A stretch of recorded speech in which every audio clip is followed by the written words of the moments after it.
প্রতিদিনের মতো আবারও একটা নতুন রেসিপি নিয়ে তোমাদের কাছে হাজির হয়েছি। আশা করছি আজকের রেসিপিটা তোমাদের ভালো লাগবে। আর এটা হচ্ছে ইভিনিং স্ন্যাক্স, যেটা খেতে হয়েছিল অসম্ভব মজার। আর এটাকে বানিয়ে তোমরা স্টোর করে রেখে দিতে পারো প্রায় 1 মাসের মতো। তো এটা কামরাঙা পিঠাও বলতে পারো, যেটা খুশি তোমরা নাম দিতে পারো। তো খুব সুন্দর হয়েছিল খেতে আর একদম ক্রিস্পি। তো এর জন্য কি কি উপকরণ লাগবে সেটা প্রথমেই তোমাদেরকে বলে দিই। প্রথমে একটা মিক্সিং বোলে আমি নিয়ে নিয়েছি 1 কাপ পরিমাণ ময়দা। এরপর দিয়ে দেবো আরও 1 কাপ পরিমাণ ময়দা, মানে টোটাল আমি 2 কাপ পরিমাণ ময়দা এখানে ব্যবহার করেছি।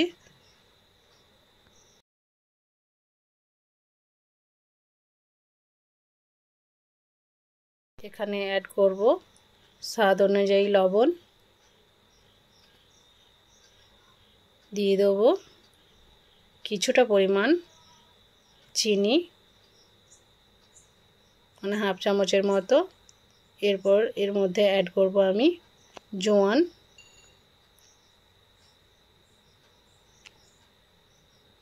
তো জোয়ান দেওয়ার পর আমি এখানে অ্যাড করব কালো জিরে। এরপর সমস্ত উপকরণ আমি ভালোভাবে মিক্স করে নেব শুকনো অবস্থায়।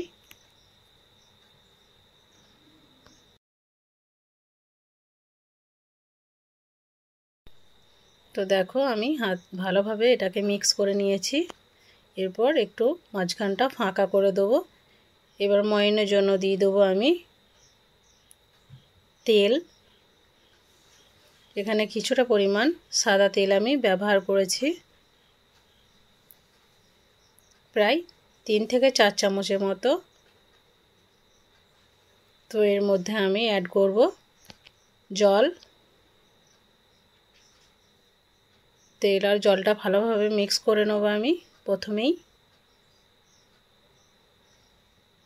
তো ভালোভাবে মিক্স করে নিতে হবে, তাহলে কিন্তু খুব ক্রিস্পি হবে স্ন্যাক্সটা। এরপর ময়দাটা আমি মেখে নেব। চামচটাকে সরিয়ে আমি হাতে করে এবার ডলে ডলে এটাকে মেখে নিয়ে একটা ডো তৈরি করে নেব।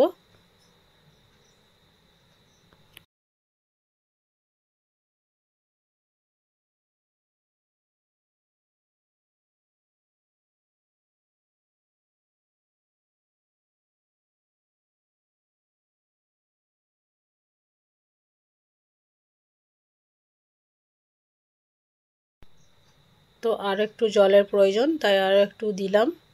এরপর আরও ভালোভাবে হাতে করে মুথে নিয়ে ডোটা বানিয়ে নিতে হবে। ডোটা ঠিক এইরকম হবে, না শক্ত না নরম।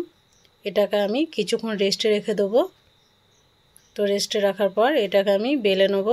যাই হোক বন্ধুরা, আমার বেলার ভিডিওটা স্কিপ হয়ে গেছে, জানি না কি হয়েছে। তো দুটো আমি বড় বড় রুটি বেলে নিয়েছি পাতলা করে। তো এটাকে আমি একটা কুকি কাটারের সাহায্যে গোল গোল করে কেটে নেব। তো দেখো কুকি কাটারের সাহায্যে আমি কত সুন্দরভাবে এটাকে গোল গোল রাউন্ড করে কেটে নিয়েছি। এটাকে তোমরা ছোট গ্লাসের সাহায্যেও করতে পারো।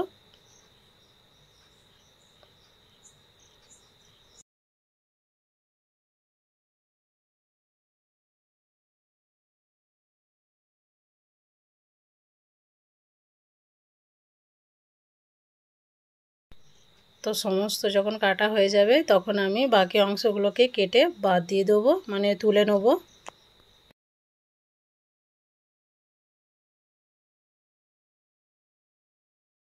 তো সবগুলোই আমার কাটা হয়ে গেছে। এরপর কিন্তু আমি টোটাল এই গোল গোল 5টা করে পিস নেব। আর মাঝে মাঝে একটু করে কর্নফ্লাওয়ার আর তেলের মিক্সার আমি তৈরি করে যেটা রেখেছিলাম, জানি না আমার মোবাইলের কোনো গন্ডগোলে এগুলো আমার ডিলিট হয়ে গেছে বা স্কিপ হয়ে গেছে। একটা করে নিয়ে তেল মাঝ বরাবর তেল বা কর্নফ্লাওয়ার লাগিয়ে ঠিক এরকমভাবে আমি বানিয়ে নিয়েছি ফুলগুলোকে। ওটা আমার স্কিপ হয়ে গেছে বন্ধুরা, তোমাদের কাছে ক্ষমা চাইছি। তো মাঝে মাঝে লাগিয়ে একটা করে ছোট রুটি দিতে হবে। আবারও মাঝে কর্নফ্লাওয়ার আর তেল দিয়ে এগুলোকে চেপে চেপে বসিয়ে দিতে হবে। মাঝে একটা স্টিক নিয়ে এটাকে এরকমভাবে মানে করে নিতে হবে। বুঝতে পারছো স্টিকটা আমি মাখিয়েছি। এরপর এগুলোকে আমি সুন্দরভাবে ভেজে নিয়েছিলাম। তো দেখো বন্ধুরা কতটা সুন্দর লাগছে দেখতে, একদম কামরাঙার মতোই হয়েছে, ফুলের মতো। তো দেখতে যতটা সুন্দর খেতে কিন্তু তার থেকে বেশি সুন্দর হয়েছিল। তো একবার হলো এই রেসিপিটা তোমরা অবশ্যই বাড়িতে বানাবে আর আমাকে কমেন্টে জানাবে যে তোমাদেরও কেমন হয়েছিল। তো আজকের মতো বিদায় নিচ্ছি। ভালো থাকবে, সুস্থ থাকবে, পরবর্তী ভিডিওর জন্য অবশ্যই কিন্তু অপেক্ষা করবে। আর অবশ্যই আমার চ্যানেলটাকে সাবস্ক্রাইব করে যাবে, অল নোটিফিকেশান অন করে যাবে, যাতে আরও নিত্য নতুন ভিডিও তোমরা সর্বপ্রথম পেয়ে যাও।